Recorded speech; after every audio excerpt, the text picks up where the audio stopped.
makes me feel alive. My heart beats in hyperdrive. Do you think we could win? Only if I lose. Just let destiny choose. It's us, Runic, and Kami no Yume. from Team Demise. We're, as previously mentioned, we're also from Yu-Gi-Oh! Mino. Anyhow, this deck is actually pretty fun to play. Can do some multi-Ks. Mostly relies on Gear Gadget. So it's sort of more or less like a one-trick pony kind of deck. I wouldn't suggest playing it in very, very competitive locals and regionals and stuff like that, because this deck easily gets disrupted by lots of negations. Also, one more thing, I'm running 10 proxies because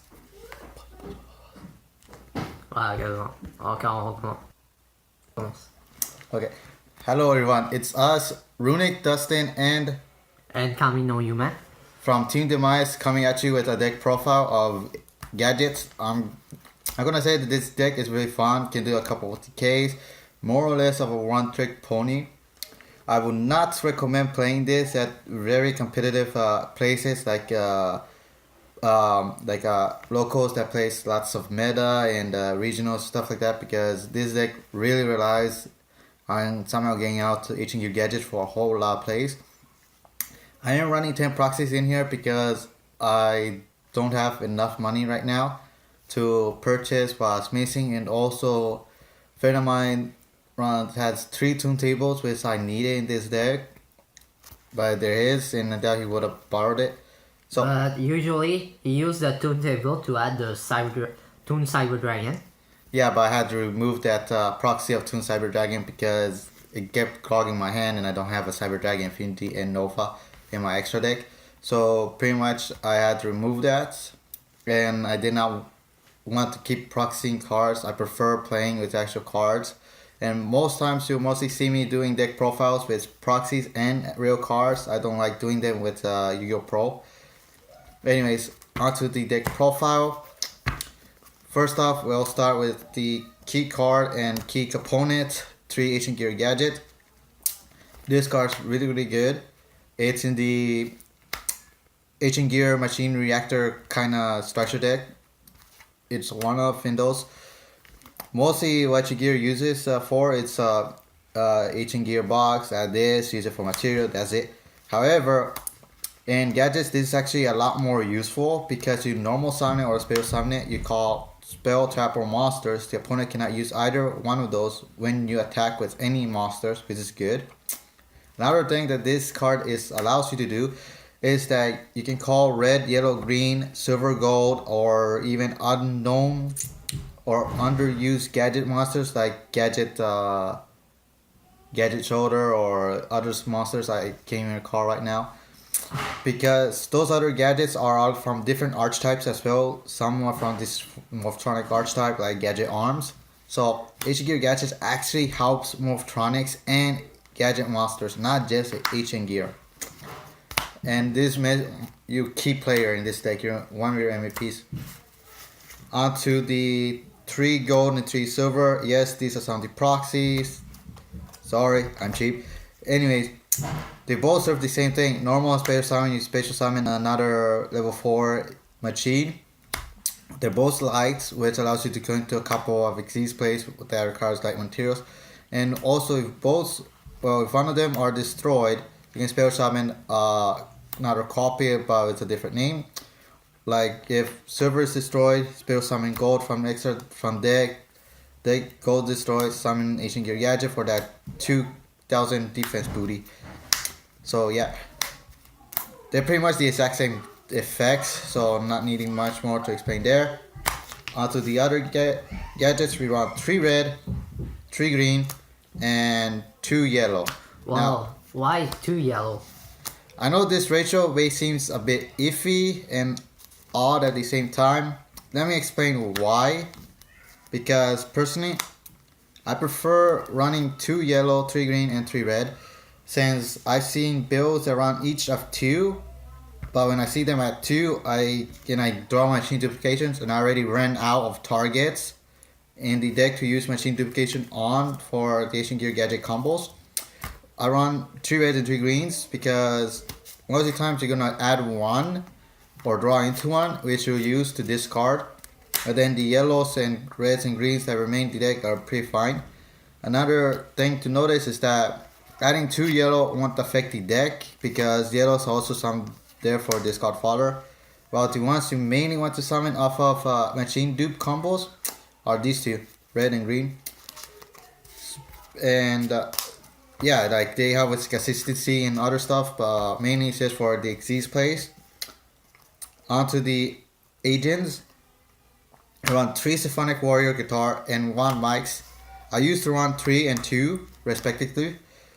I still prefer running 3 and 2, but I had to cut 1 mics out to put in Max C, which sucks because I personally loved running him at 2. Okay, why am I running this here? Right? Why am I not running Brilliant Fusion Agent? Well, I will explain. Guitar goes to skills, you run 3, so it doesn't matter if you normal summon it to spell summon mics from grave.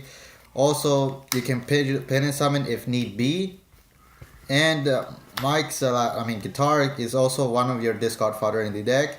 So pretty much activate guitar in pin and zone, discard another guitar or some other monsters. Summon mics from deck on the field. This allows you to have another normal summon, like 2 normal summons in a single turn. If you normal summon guitar and then special summon mics from graveyard, you have an extra normal summon again. And if you activate both in skills, you can pin or summon. So pretty much you got like 3 different plays you can do with these guys. And yes, these are level 3s. You can go ahead and use them for rank 3 plays if you want. And Mike's is a level 5 machine, so go for that yummy Nova and Infinity play. So yeah. And then for our other monsters, to finish the monster lineup, we want 2 Summoner Monks and 1 Maxi. Yeah, common Maxi. Sucky. Yeah, common Summoner Monk. Sucks. I prefer them in comments. I love my comments. I like pissing people off comments. Anyhow, Okay. so Maxi is here for helping with consistency. You discard, draw each time the opponent summons. That's pretty much basic, and it's also limited, but it's sort of staple. Summoner Monk, I consider it as more or less as some use like sort of staple in certain Xyz decks because I mean if the opponent uses a spellcaster deck and they activate that village, hidden village of the spellcaster, Xyz deck's down. So pretty much Summoner Monk is there for that reason in case that happens. Another reason for running Summoner Monk is that I run plenty of spells in here, and also this thing allows you to go a lot faster into your silver, gold, and Asian gears.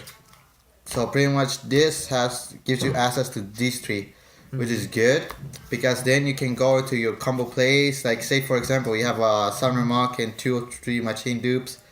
Discard 1 machine dupe, spell summon this, use other machine dupe, whatever, you know.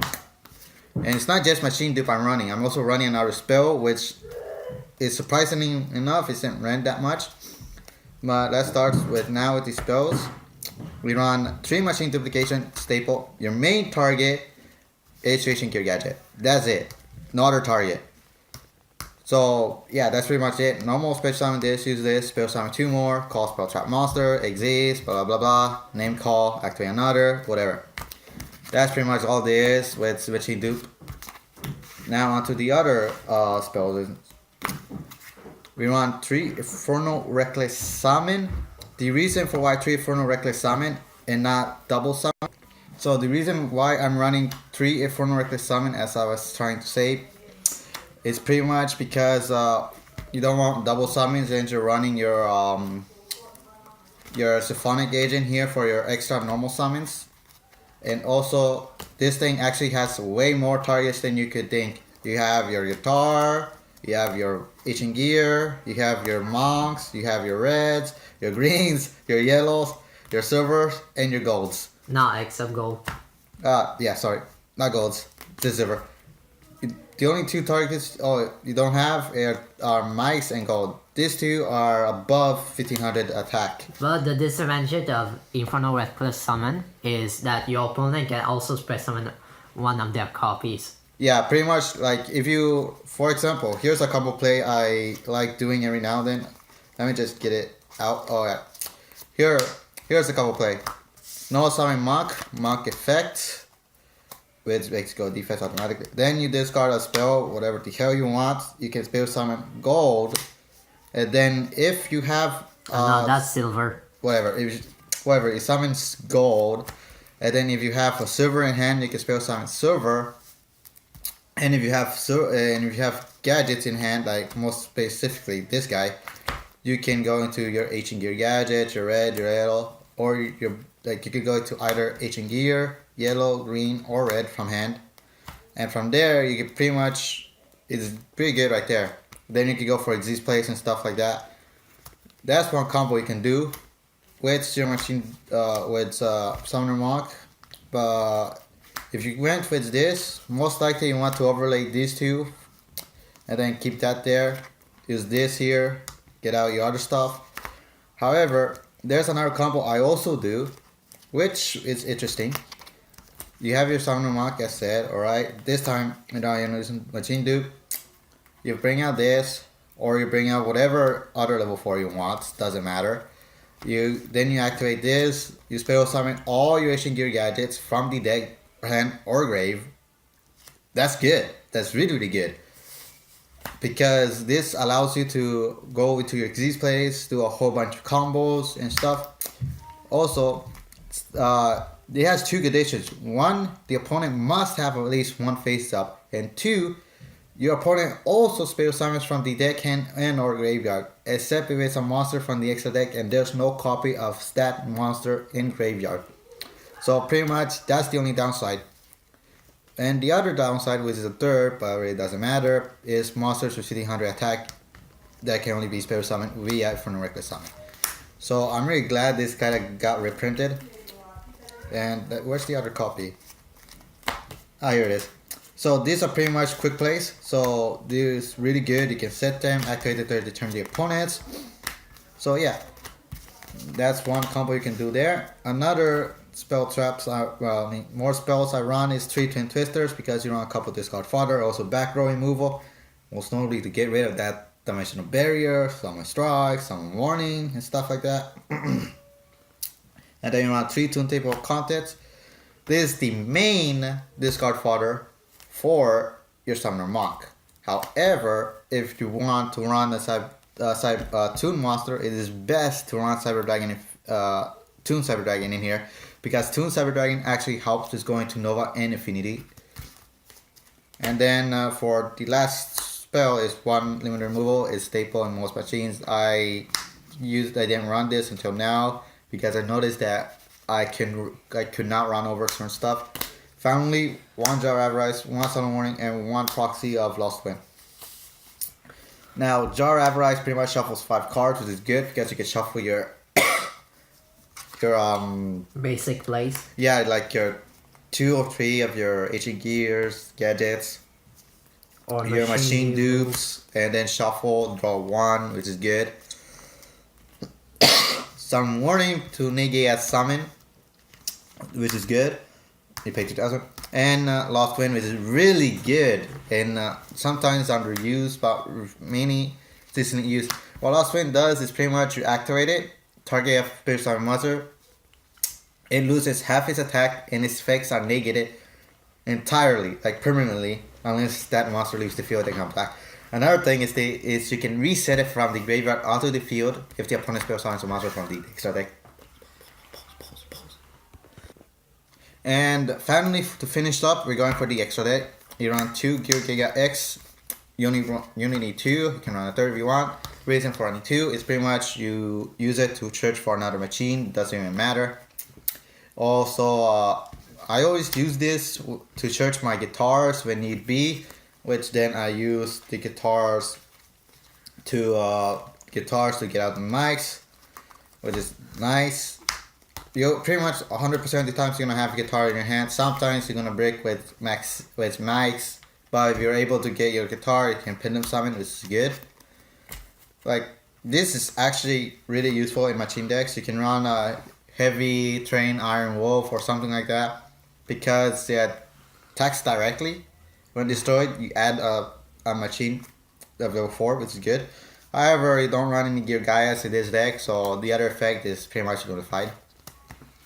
And then for the rest of the stuff, we run 1 Dark Rebellion just because half, and then we run another staple, which is 1/1, Absorb, Then we have Castel, because Shuffle. Star Leech Paladino. This guy I love for some reason. Because you can use, as said, your gold and your silver gadgets, because these two are lights. And having them out on the field to go into this is very useful because you can detach pulse and negate an effect the opponent has on the field, like many a monster effect. And if you do, that monster's attack becomes 0. That's really, really useful. So it allows you to run over a whole lot of stuff. Another thing to note is that if this card is destroyed by battle or effect, you can draw 1 card. And run 1 Gaga Samurai for attacking directly, but not directly. To attack twice. Another thing to note is that if your opponent attacks another monster, you can change the attack target to Gaga Samurai, and if you do, this Gaga card goes to defense position. And then for more recycling, because Jar Avarice is enough, you run 1 Degusto Emerald. Jar Avarice is a little slow because it's a trap. However, Jar Avarice is slightly superior than this. Why? Well, Emerald actually shuffles 3 monsters, not cards. Well, Jar Avarice shuffles card. That's a difference. That's a really big difference because that means you can shuffle your warnings, your traps, any spells, any monsters, anything in the graveyard into the deck and draw 1 card with Jar Avarice. Well, this is only monsters, purely monsters, but you still draw 1 card like this.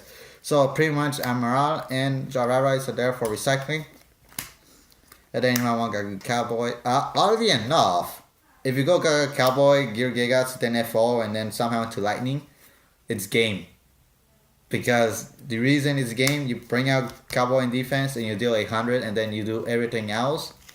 And during the battle phase, of course, you attack with FO and Lightning, and yeah, it's gonna be game. Then, because I don't build, like, any rank 4 deck I build, I always add Ouroboros and Deuteros. Why, you ask? Well, Ouroboros because it has 3 defense effects, which each one are useful, and you can only activate 1 of each unless it goes face down and then flip face up. And Deuteros is pretty much 2 effects, well 3 effects, but you only need 2 of them because the third doesn't even matter. So I will explain the effects.